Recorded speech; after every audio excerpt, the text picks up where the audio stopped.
ಒಳ್ಳೆ ನೆಮ್ಮದಿ ತಂದ.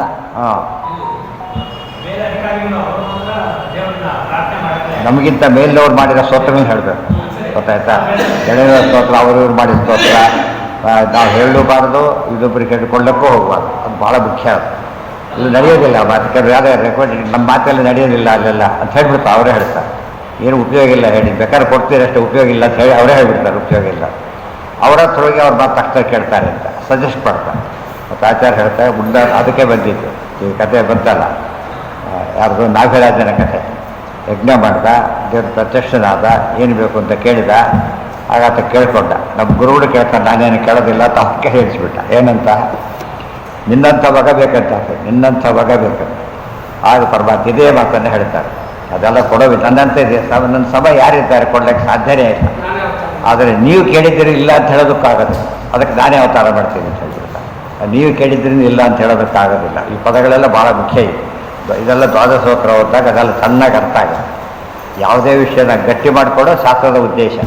ತತ್ವಜ್ಞಾನ ಹೇಗೆ ಬರಬೇಕು ನಮಗೆ? ವೇಗಾಗಿ ಬಂದರೆ ಉಪಯೋಗ ಇಲ್ಲ, ಕ್ಲಾರಿಟಿ ಫುಲ್ ಕ್ಲಾರಿಟಿ ಇರ್ತದೆ. ಕ್ಲಾರಿಟಿ ಬರ್ಬೇಕಾದ್ರೆ ಅನೇಕ ರೀತಿಯ ಗ್ರಂಥಗಳನ್ನು ಓದ್ತಾ ಹೋದಾಗ ಏನಾಗುತ್ತಾಗ ಜ್ಞಾನ ದೃಢ ಆಗುತ್ತೆ, ಜ್ಞಾನ ತಿಳ್ಕೊಂಡಿರ್ತಾರೆ. ಇನ್ನು ನಮ್ಮ ಮಾತೇನೇನು ಪ್ರಾರ್ಥನೆ ಮಾಡಿದರೆ ನಾವು ಅಪ್ಲಿಕೇಶನ್ ನಮ್ಮದು ಹಾಕಬೇಕಾದ್ರೆ ತಪ್ಪಲ್ಲ. ರೆಕಮೆಂಡೇಶನ್ ನಮ್ಮದಾಗಿ ಸೆಲ್ಫ್ ರೆಕಮೆಂಡೇಶನ್ ಆಗಿ ಬರುತ್ತೆ, ಸಾಧ್ಯ ಇಲ್ಲ. ದೊಡ್ಡವ್ರು ಹೇಳಿದ್ರು. ಅದಕ್ಕೆ ಇವರು ಜಗನ್ನಾಥದಾಸರ ಕೂಡ ಹೋದರು, ಗೋಪಾಲದಾಸರ ಹತ್ರ. ಅವ್ರೇನು ಮಾಡಿದರು? ಅವರು ಸ್ತೋತ್ರ ಬರ್ಕೊಂಡು ಎನ್ನ ಭಿನ್ನಪ ಕೇಳೋ ದೈವ ಧನ್ವಂತ್ರಿ ದಯ ಮಾಡ ಸಣ್ಣವನು ಇವ ಕೇವಲ. ಅದರಿಂದ ಅವ್ರಿಗೆ ಸಿದ್ಧಿ ಬಂತು. ಗೊತ್ತಾಗ ದೊಡ್ಡವರಿಂದ ಆಗಬೇಕೆ ಬರ್ತು. ಇವತ್ತು ಡಾಕ್ಟ್ರು ಕೂಡ ಸೆಲ್ಫ್ ಮೆಡಿಕೇಶನ್ ಮಾಡ್ಕೋಬಾರ್ದು. ಅವರು ಕೂಡ, ನಾವೆಲ್ಲ ಅಲ್ಲ, ಡಾಕ್ಟ್ರು ಕೂಡ ಏನು ಮಾಡ್ಕೋಬೇಕು? ಇನ್ನೊಬ್ಬ ಡಾಕ್ಟ್ರ್ ಹತ್ರ ಹೋಗ್ತಾರೆ. ಅದು ಐ ಆಪ್ರೇಷನ್ ಅಂತರೂ ತಾನು ಮಾಡ್ಕೊಂಡು ಗಂಡು ಐಯ ಹೋಗ್ಬಿಡುತ್ತೆ ಆಗ್ತದೆ. ಗೊತ್ತಾಯ್ತಾ? ಏನಿರ್ಬೇಕು ಅದಕ್ಕೆ? ಸ್ಪಷ್ಟ ಜ್ಞಾನ. ಇನ್ನೊಬ್ರು ಸರಿಸ ಅವರಿಗೆ ತಮಗೆ ಗೊತ್ತಾಗಲ್ಲ, ಇನ್ನೊಬ್ರು ಕೇಳಿದ್ರೆ ಸ್ಪಷ್ಟ ಗೊತ್ತಾಗಲ್ಲ. ಇದು ನೀವು ಅಂಬರೀಷ ದೊಡ್ಡ ಜ್ಞಾನಿ. ಪಾರ್ಡೆ ಪ್ರಸಂಗ ಬಂತು, ಏನು ಎಲ್ಲಾದರೂ ಕೇಳಿದ. ಆ್ಯಕ್ಚುಲಿ ಅವ್ರು ಹೇಗೆ ಕಾರ್ಯ ದೊಡ್ಡ ಹೌದು, ಯಾಕೆ ಅವರಿಂದ ಅಪ್ರೂವಲ್ ಬೇಕು. ಅರ್ಥ ಆಯ್ತಾ? ಅದು ಜ್ಞಾನಿಗಳು ಒಪ್ಬೇಕಂದ್ರೆ ಯಾವಾಗಲೂ ಕೂಡ. ಇವನು ದೊಡ್ಡ AS ಆಫೀಸರೇ, ಅವ್ರ ಅಸಿಸ್ಟೆಂಟ್ ಕಳಿಸಿ, ಇವನು ರೆವಿನ್ಯೂ ಆಫೀಸರ್ ಅಷ್ಟೇ, ಅವನು ಸೈನ್ ಮಾಡಿ ಕೊಡಬೇಕು ಯಾವುದೇ ಖಾತಾಕ್ಕೆ. ಇವ್ರು ಸೈನ್ ಮಾಡಿಕೊಂಡ್ರೆ ಕೊಡೋದಿಲ್ಲ. ಇವ್ ಹೇಳಿ ಪ್ರಧಾನಮಂತ್ರಿ ಸೈನ್ ಮಾಡಿದ್ರು ಕೊಡೋದಿಲ್ಲ. ಇನ್ವ್ಯಾಲಿಡ್ ಅದು. ಯಾರು ಕೊಡಬೇಕು? ಅವ್ರು ಹೇಳಿ ಕೊಡಿಸ್ಬೋದಷ್ಟೇ ಹೊರತು ನಾನೇ ಕೊಡ್ತೀನಿ ಅಂತ ಹೇಳ್ಬಾರ್ದು. ಅವ್ರ ಮನೆಗೂ ತಾನು ತೊಗೊಳಕ್ಕೆ ಬರೋಲ್ಲ. ಪ್ರೇಮಿ ಇಷ್ಟು ಮನೆಗೂ ಖಾತಾ ತಾನೇ ಮಾಡ್ಕೊಳಕ್ಕೆ ಬರೋಲ್ಲ. ಪ್ರೊಸೀಜರ್ ಪ್ರಕಾರನೇ ಹೋಗ್ಬೇಕು. ಇದರ ರೂಲ್ಸ್ ಎಲ್ಲ ಶಾಸ್ತ್ರದ ಪ್ರಕಾರನೇ ಫಾಲೋ ಮಾಡಿದ್ರು. ಅದನ್ನು ಅರ್ಥ ಮಾಡಿಕೊಂಡ್ರೆ ದ್ವಾದಶ ಸ್ತೋತ್ರದ ಎಷ್ಟೆಲ್ಲ ತತ್ವ ಅನುಸಂಧಾನ ಬರುತ್ತೆ. ಇದೆಲ್ಲ ಹೇಳಿದ ಜಾತಕ್ಕೆ ಅಂದರೆ ಹೇಳ್ತಿರ್ಬೇಕಾದ್ರೆ ಇಷ್ಟು ಬರೆಸಿ ಬರಬೇಕಾದ್ರೆ ಅದಕ್ಕೆ ನಾವು ದೊಡ್ಡ ದೊಡ್ಡ ಸ್ತೋತ್ರ ಹೇಳ್ತೇವೆ ಅಂತೇಳಿ. ದಾಸರಾದಗಳು ಹಾಗೆ ಪ್ರಸಿದ್ಧ ದಾಸ ಇದ್ದಾರೆ, ಮಹಾಪುರುಷರಿಂದ ಪ್ರಸಿದ್ಧರಾದವರು. ಅವ್ರು ಮಾತಾಡಿದಾಗ ಏನಾಗುತ್ತೆ ಅದಕ್ಕೆ? ನನ್ನ ಕಿನ್ನೈತಿ ವಿದ್ವತ್ಸು ಮೀಮಾಂಸಿತಂ ಪ್ರೀಣಯಾಮೋ ವಾಸುದೇವಂ ದೇವತಾ ಮಂಡಲ ಅಖಂಡ ಮಂಡಲ. ಅಖಂಡ ಮಂಡಲ. ಯಾವ ಅಲಂಕಾರ ಹಾಕಿದ್ರು ಇದು ಸ್ವಲ್ಪ ಬೇಕು, ಇನ್ನೂ ಸ್ವಲ್ಪ ಬೇಕು ಅನಿಸ್ತಿರ್ತದೆ. ಆದರೆ ದೇವರು ಹೇಗಿದ್ದಾರೆ ಅಂದರೆ ಟೋಟಲಿ ಅಬ್ಸಲ್ಯೂಟ್ಲಿ ಫಿನಿಶ್. ಏನಾಯಿತು? ಖುಷಿ ಆಯಿತು. ಅದು ಬೇಕು ಯಾವಾಗ? ಆ ಅರ್ಥದಲ್ಲಿ ವಿಪ್ರಮುಖ್ಯೈ ಸದಾ ವೇದವಾದೋನ್ಮುಖೈ ಸುಪ್ರತಾಪೈ ಕ್ಷಿತೀಶೇಶ್ವರೈಶ್ಚಾರ್ಚಿತಂ ಅಪ್ರತರ್ಕ್ಯೋರು ಸಂವಿದ್ಗುಣಂ ನಿರ್ಮಲಂ ಸಪ್ರಕಾಶಾಚಾರ ಆನಂದ ರೂಪಂ ಪರಂ ಪ್ರೀಣಯಾಮೋ ವಾಸುದೇವಂ ದೇವತಾ ಮಂಡಲ ಅಖಂಡ ಮಂಡಲ. ಇದೆಲ್ಲ ತಿಳ್ಕೊಂಡು ದೇವ್ರ ಬಗ್ಗೆ ತಿಳ್ಕೊಂಡು ಮಾತಾಡ್ತೀವಿ ಅಂತ ಅರ್ಥ. ಈ ಸ್ತೋತ್ರ ಹೇಳಿದಾಗ ಏನಾಗುತ್ತೆ ಅಂದರೆ ದೇವ್ರ ಬಗ್ಗೆ ತಿಳ್ಕೊಂಡು ಮಾತಾಡ್ತಾ ಇದ್ದೇವೆ. ಏನು? ವಿಪ್ರಮುಖ್ಯೈ ಸದಾ ವೇದವಾದೋನ್ಮುಖೈ. ಈ ಮಾತಿನಿಂದ ವರ್ಣಾಶ್ರಮ ಧರ್ಮ ಇದೆ ಅಂತ ಹೇಳ್ತಾರೆ. ಪ್ರತಿಯೊಬ್ಬರು ದೇವರ ಆರಾಧನೆ ಮಾಡಬೇಕು ಅಂತೇಳಿ ಎಲ್ಲ ಒಂದೇ ಕೆಲಸ ಮಾಡಬಾರ್ದು. ವಿಪ್ರಮುಖ್ಯೈ, ವಿಪ್ರರು ಮೊದಲಾದ ವರ್ಣಾಶ್ರಮ ವರ್ಣಗಳ ಸೇರಿದ ಜನಗಳೆಲ್ಲ ವೇದವಾದೋನ್ಮುಖೈ, ಅವರೆಲ್ಲ ವೇದದಿಂದನೇ ತಿಳಿಬೇಕು, ವೇದಾಧ್ಯಯನವೇ ಮಾಡಬೇಕು. ವಿಪ್ರರಿಗೆ ಕಂಪಲ್ಸರಿ. ಆದರೆ ವಿಪ್ರದವರಿಗೆ ಕಂಪಲ್ಸರಿ ಅಲ್ಲ. ಅವರೇನು ಮಾಡಬೇಕು? ತಮ್ಮ ವಿಹಿತವಾದ ವಾಕ್ಯ ವೇದವಾದ ಸಂವಾದ ಇದ್ದರೆ ಸಾಕು. ಆ ಮೂಲಕ ತಮ್ಮ ಕರ್ತವ್ಯವನ್ನು ಮಾಡಬೇಕು, ದೇವರ ಸ್ತೋತ್ರವನ್ನು ಮಾಡಬೇಕು. ಇದು ಬ್ರಾಹ್ಮಣರಿಗಾದರೆ ಕ್ಷಿತೀಶೇಶ್ವರರು, ಆಳವರು, ಕ್ಷತ್ರಿಯರು ಅಂತ. ಅವ್ರೇನು ಮಾಡಬೇಕು? ಸುಪ್ರತಾಪೈಹಿ, ಒಳ್ಳೆ ಪರಾಕ್ರಮಿಗಳಾದ್ರಿಂದ ದುಷ್ಟರನ್ನು ನಿಗ್ರಹ ಮಾಡಬೇಕು. ನಮ್ಮ ಪ್ರಕಾರ ದುಷ್ಟರು ನಡೀತಿದೆಯಲ್ಲ, ಆ ದುಷ್ಟರು ಇವರಿಗೆ ಅವ್ರ ದುಷ್ಟರು, ಅವ್ರಿಗೆ ಇವರು ದುಷ್ಟರು ಅದಲ್ಲ. ಏನಾಗಿರ್ಬೇಕಲ್ಲಿ? ದೇಶಕ್ಕೋಸ್ಕರ ಯುದ್ಧ ನಡೀತಾ ಇದೆ, ಅದು ಅನಿವಾರ್ಯ. ದೇಶಕ್ಕೆ ಸ್ವಾತಂತ್ರ್ಯ ಬರದ ಹೋಗಿದ್ದು ಎಷ್ಟೋ ನಮ್ಮ ಕೆಲಸಕ್ಕೆ ಸ್ವಾತಂತ್ರ್ಯ ಸಿಗ್ತಿರಲಿಲ್ಲ. ಆದರೆ ಅದರ ಉಪಯೋಗ ಎಲ್ಲಿಗಾಗಬೇಕು? ದೇವರ ಆರಾಧನೆಗಾಗಬೇಕು. ಆ ದೃಷ್ಟಿಯಿಂದ ರಾಜರೆಲ್ಲ ಯಾರನ್ನೋ ಕೊಲ್ಲಬಾರ್ದು, ಎಲ್ಲರೂ ಹಿಡ್ಕೊಂಡು ಅರೆಸ್ಟ್ ಮಾಡಿಬಿಟ್ಟು ಏನು ಉಪಯೋಗ?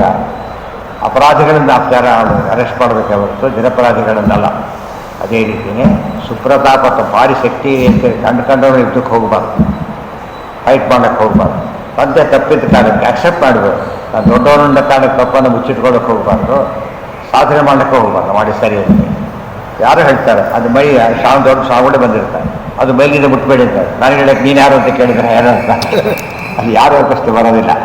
ಬಿಟ್ಟಿದ್ರೆ ಏನಾಗುತ್ತೆ ಪಾಪ ಅವ್ರಿಗೆ ಗೊತ್ತಿಲ್ಲದೆ ಮೇಲಿಗೆ ಹೌದಾ ಸರಿ ಅಂತ ಅವ್ರೇನು ಮಾಡ್ತಾರೆ, ಒಳ್ಳೆ ಕೆಲಸ ಮಾಡಿದ್ರು ಅಪ್ರಿಷಿಯೇಟ್ ಮಾಡ್ತಾರೆ. ಆ್ಯಕ್ಚುಲಿ ಒಳ್ಳೆ ಕೆಲಸ ಮಾಡಿದ್ರು ಗುಡ್ ಅಂತಾರೆ.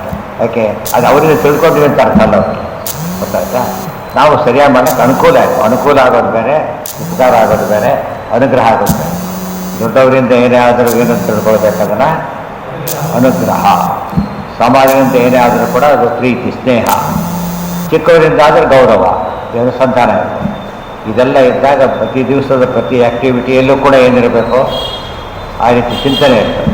ಆಗ ಅದು ಸಾಧನೆ ಇದ್ದಾಗ ಅಪ್ರತರ್ಕ್ಯವರು ಸಂವಿದ್ಗುಣಂ ನಿರ್ಮಲಂ. ಅದು ದೇವರ ಬಗ್ಗೆ ಮಾತ್ರ ಯಾರು ಪೂರಿ ತಿಳಿದ್ರೆ ಸಾಧ್ಯ ಇಲ್ಲ. ಮತ್ತೆ ಮತ್ತೆ ಒತ್ತೆ ಹೇಳ್ತಾರೆ, ಅಪ್ರತರ್ಕ್ಯ ಗುರು ಸಂವಿದ್ಗುಣಂ.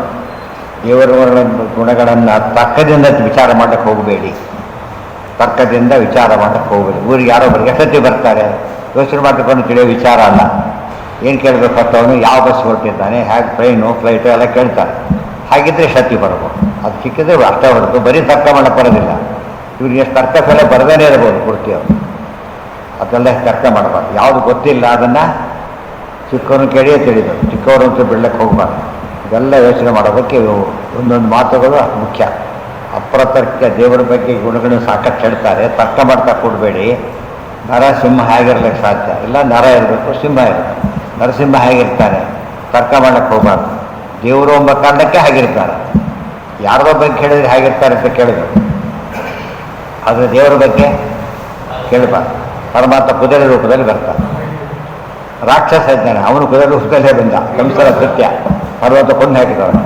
ಒಂದೇ ಹೆಸರು, ಒಂದೇ ಎಲ್ಲ ಇದು ಮಾತ್ರಕ್ಕೆ ಏನಾಗೋದಿಲ್ಲ. ಅವರು ಆ ವ್ಯಕ್ತಿಗಳ ಜೊತೆಗೆ ಅಭೇದ ಬರೋದಿಲ್ಲ. ಆದ್ದರಿಂದ ದೇವರು ದೇವರೇ, ಉಳಿದವರು ಉಳಿದವರೇನೆ. ತರ್ಕದ ಒಂದು ಮಾತಿದೆ, ಯಾವುದು ನಮಗೆ ಬೇರೆ ಪ್ರಮಾಣದಿಂದ ಹೇಳಕ್ಕೆ ಬರೋದಿಲ್ಲ, ಯುಕ್ತಿಯಿಂದ ಹೇಳೋದಕ್ಕೆ ಎಂದೂ ಹೋಗ್ಲಿಕ್ಕೆ ಹೋಗಬಾರ್ದು. ಅರಿಕೆ ಮಾಡಿದ್ರೆ ಏನಾಗುತ್ತೆ ಅಂದರೆ ವಿಷಯ ಸಿದ್ಧ ಆಗೋದಿಲ್ಲ, ಸರಿಯಾದ ವಿಷಯ ಗೊತ್ತಾಗೋದಿಲ್ಲ. ಊಹೆ ಮಾಡಿ ಹೇಳಬಾರ್ದು, ಗೊತ್ತಾಯ್ತಾ? ಊಹೆ, ತರ್ಕ ಬೇರೆ, ಊಹೆ ಬೇರೆ. ಭಾಳ ಮುಖ್ಯವಾಗಿ ಪ್ರಮಾಣ ಬೇರೆ. ಪ್ರಮಾಣ ಕೊಟ್ಟಾಗ ಉಳಿದವ್ರು ಮಾತಾಡ್ಲಿಕ್ಕೆ ಹೋಗಬಾರ್ದು. ಭಾರಿ ದೊಡ್ಡ ವ್ಯಕ್ತಿ ತಪ್ಪು ಹೇಳ್ಬಿಟ್ಟಿದ್ದಾನೆ, ನೀವು ಚಿಕ್ಕವನು ಪ್ರಮಾಣ ಕೊಟ್ಟು ಹೇಳಿದ್ದಾರೆ, ಏನು ಮಾಡಬೇಕಾಗ? ಪ್ರಮಾಣ ಇರೋದನ್ನು ನೋಡ್ಬೇಕೆ ಹೊರತು ದೊಡ್ಡವರನ್ನ ಕಾರಣಕ್ಕೆ ಅಂಥ ವಿಷಯ ಶಾಸ್ತ್ರದ ಸಾಮಾನ್ಯ ಬರೋದಿಲ್ಲ. ಅಕಸ್ಮಾತ್ ಬಂದರೂ ಕೂಡ ಅವರು ಕೂಡ ಏನು ಮಾಡಬೇಕು, ಹೌದಾ ಆ ಪ್ರಮಾಣ ಹಾಗಿದೆಯಾ, ಹಾಗಿದ್ದರೆ ಸರಿ, ಇಷ್ಟೇ, ಮತ್ತೆ ಮಾತಾಡ್ಬಾರ್ದು. ಅವರು ಕೂಡ ಹೌದಾ ವೆರಿ ಗುಡ್ ಅಂದ್ಬಿಡ್ತಾರೆ. ಅಲ್ಲಿ ವೈಯಕ್ತಿಕ ಪ್ರಶ್ನೆ ಬರೋದಿಲ್ಲ. ಬೆಂಕಿ ಸುಡುತ್ತೆ, ಯಾರು ಹೇಳಿದ್ರು ಸುಡುತ್ತೆ, ಅದು ತತ್ವ. ಬೆಂಕಿ ಸುಡುತ್ತೇವ ತತ್ವ. ಯಾರು ಹೇಳ್ತಾರೆ ಸರಿಯಾಗಿ ಹೇಳಿದರೆ ಅವ್ರು ಗುರುಗಳು ಅಷ್ಟೇ. ಗುರುಗಳು ಹೇಳಿದ್ರೆ ಎಲ್ಲ ಸರಿಯಲ್ಲ, ಸರಿಯಾಗಿ ಹೇಳಿದ್ರೆ ಊಟ ಬರ್ತಾರೆ. ಈ ರೀತಿ ಯೋಚನೆ ಮಾಡೋದು. ಇವತ್ತು ಆದ ಹೋಗಿಬಿಟ್ಟಿದೆ ಅವರು. ಅದು ಹೇಳಿದ್ರೆ ಬೋಧದ ಕಥೆ ಅಂತೇಳಿ ಅದು ಎಂದು ಹೇಳ್ಬಾರ್ದು. ಶಾಸ್ತ್ರದಲ್ಲಿ ಆ ಮಾತು ಒಪ್ಪಾರು. ಆ ಮಾತು ಇಬ್ಬರಿಗೆ ಹೇಳಬೇಕು. ಅವ್ರು ಏನು ಹೇಳಿದ್ರು ಸರಿ ಎಂಬುದನ್ನು ಎಲ್ಲ ಕಾಲಕ್ಕೆ ಹೇಳೋದು ಇಬ್ಬರ ಬಗ್ಗೆ ಒಂದೇ. ದೇವರ ಬಗ್ಗೆ, ವಾಯುದೇವರ ಬಗ್ಗೆ. ತಕ್ಷಣ ತಾನು ನನ್ನ ಮತ ಇರುವ ತಕ್ಷಣ ಹೇಳ್ತಾರೆ, ಹೇಳಲೇಬೇಕು ಅವರು. ಅರ್ಥ ಆಯ್ತಾ? ಈಗ ಆಚಾರ ಶಪಥ ಮಾಡಿ ಹೇಳ್ತಾರೆ, ಅವ್ರಿಗೆ ರೈಟ್ ಇದೆ. ಕಂಟ್ಕೊಂಡವ್ರು ಕೂಗಾಡಿದ್ರೆ ಹೊರಗೆ ಹಾಕೋತಾರೆ, ಸೌಂಡ್ ದೊಡ್ಡವ್ರು ಕೂಗಾಡಿದ್ರೆ ಕರಿ ಅಂತ ಕೇಳ್ತಾರೆ, ಕರೆ ಮಾತಾಡಿಸ್ತಾರೆ. ಉಳಿದೋಡ ಕಳ್ಳಕ್ಕೆ ಹೋಗಿದ್ರಲ್ಲಿ ಬರ್ತಾರಾ? ಈ ಕೊಲೆಗಾರರು ಸೇರಿಬಿಟ್ಟು ಡೌನ್ ನಿಂತು ವಿರಂತ ಹೇಳಿದ್ ಬರ್ತು ಕೇಳ್ತಾರೆ ಅವರನ್ನ. ಅದು ಒಳಗೆ ಬಿಡಲ್ಲ. ಒಂದು ನ್ಯಾಯ ಇರಬೇಕು ಅವರಿಗೆ. ಅದಕ್ಕೆ ಅಪ್ರತರ್ಕ್ಯ ತರ್ಕ ತರ್ಕ್ಯ. ಯಾವುದು ತರ್ಕದಿಂದ ತಿಳಿತವೆ ಅಂತ ಕರೀತಾರೆ, ಅದಕ್ಕೆ ತರ್ಕ್ಯ ಅಂತ ಕರೀತಾರೆ. ತರ್ಕ ತರ್ಕ್ಯ ಆಮೇಲೆ ಪ್ರತರ್ಕ್ಯ. ಚೆನ್ನಾಗಿ ತರ್ಕದಿಂದ ಹೇಳಿದರೆ ಪ್ರತರ್ಕ್ಯ.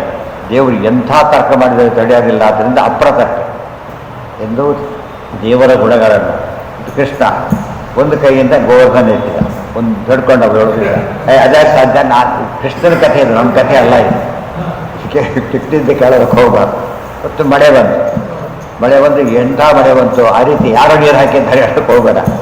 ಒಪ್ಪದಿಲ್ರಿ ನಾವು ಎಂತೆಂಥ ಮಿಷನ್ಲಿ ಹಾಕಿದ್ರೆ ಏನಾಗಿದ್ರೆ ಮಿಷನ್ಲಿ ಕೆಲಸ ಆಗಲ್ಲ. ಅದು ದೇವತೆಗಳ ಕೆಲಸ. ಒಂದು ಕ್ಷಣಕ್ಕೆ ಏನೋ ಅಲ್ಲೋದು ಕಲ್ಲೋದು ಮಾಡಿ ಹಾಕಿರ್ತಾರೆ. ಆ ರೀತಿ ಪೈಪ್ ನೀರು ಎದ್ದು ಹೋಗಬೇಕು. ಒಂದು ಅರ್ಧ ಇಂಚ್ ಪೈಪ್ ನೀರು ಎದ್ದು ನೀರು ತುಂಬಿಸ್ಬೇಕು. ಅವನು ತಮ್ಮ ಮನೆ ನಾಲ್ಕು ಇದಕ್ಕೆ ಹಾಕಿ ಪಾತ್ರೆಗಳಿಗೆ ಹಾಕಕ್ಕೆ ಬರೋದಿಲ್ಲ. ಅರ್ಥ ಆಯ್ತಾ? ಅದು ಮಳೆ ಪ್ರವಾಹ ಬಂದರೆ ನೋಡೋಕ್ಕಾಗಲ್ಲ, ಹತ್ರ ಹೋಗೋದಕ್ಕಲ್ಲ. ಬ್ರಹ್ಮಪುತ್ರ ನದಿಯಲ್ಲಿ ಏನು ಗೊತ್ತಾಗಲ್ಲ ಕೂಡ, ಅರ್ಭಟ ಹತ್ರ ಹೋದ ಬುಟ್ಲಕ್ಕೂ ಭಯ ಇಲ್ಲ, ಹಿಡ್ಕೊಂಡ್ಬಿಡುತ್ತೆ ಅಂತೇಳಿ. ಅದು ನದಿ, ಅದು ಭಾರಿ ದೊಡ್ಡ ನದಿ.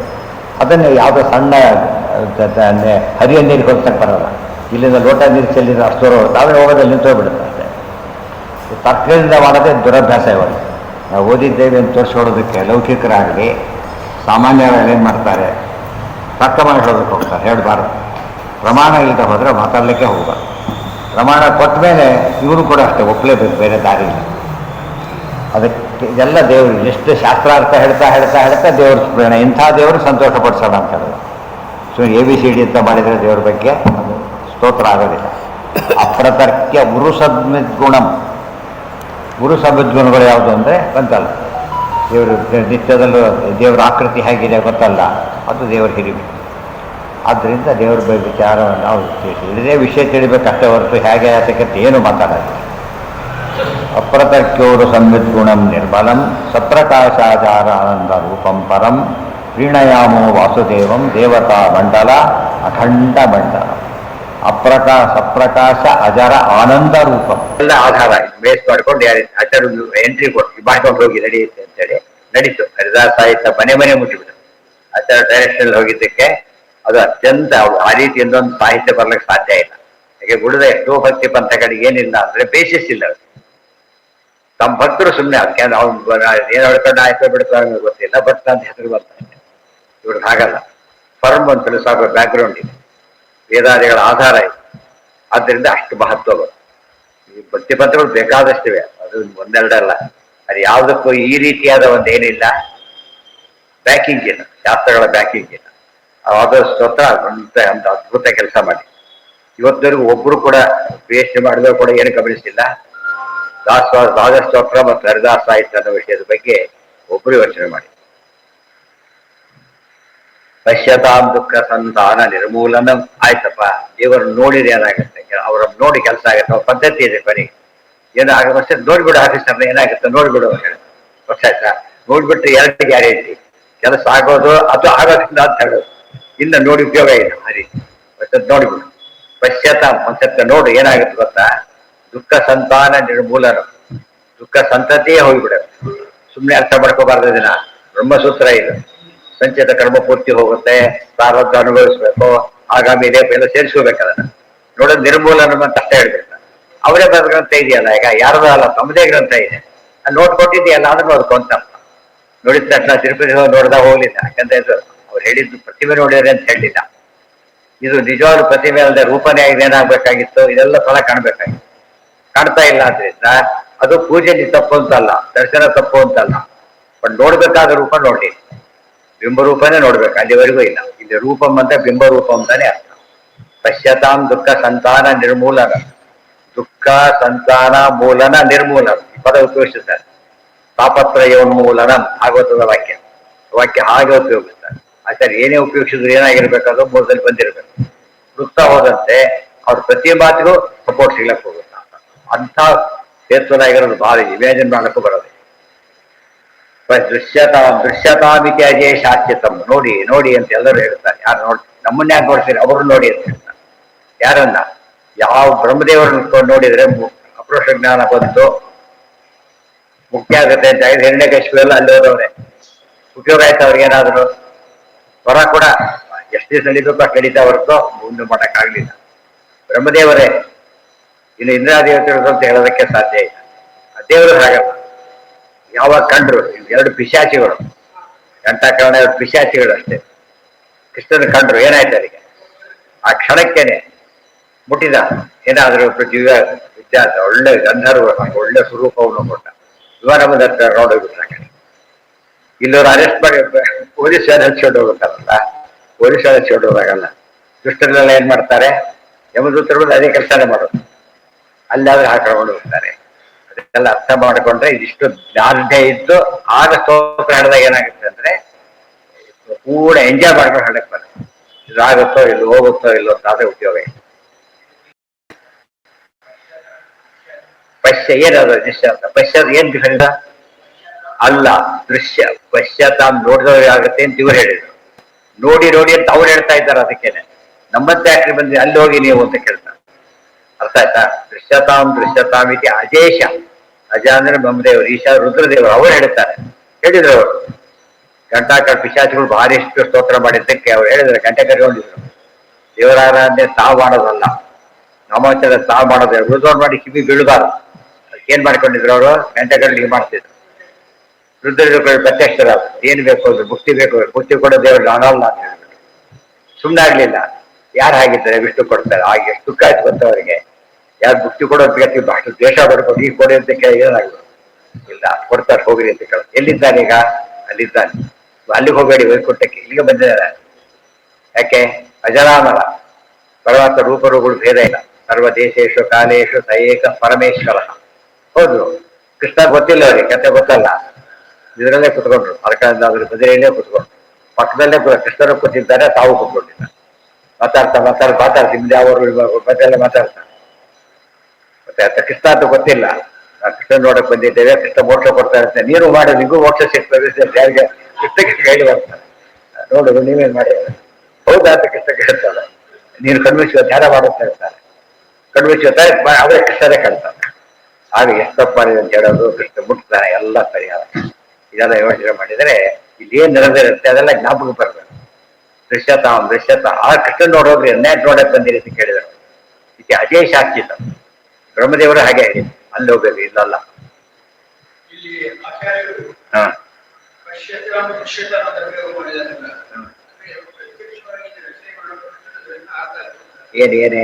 ಏನಂತ ಅರ್ಥ ಆಗಿಲ್ಲ.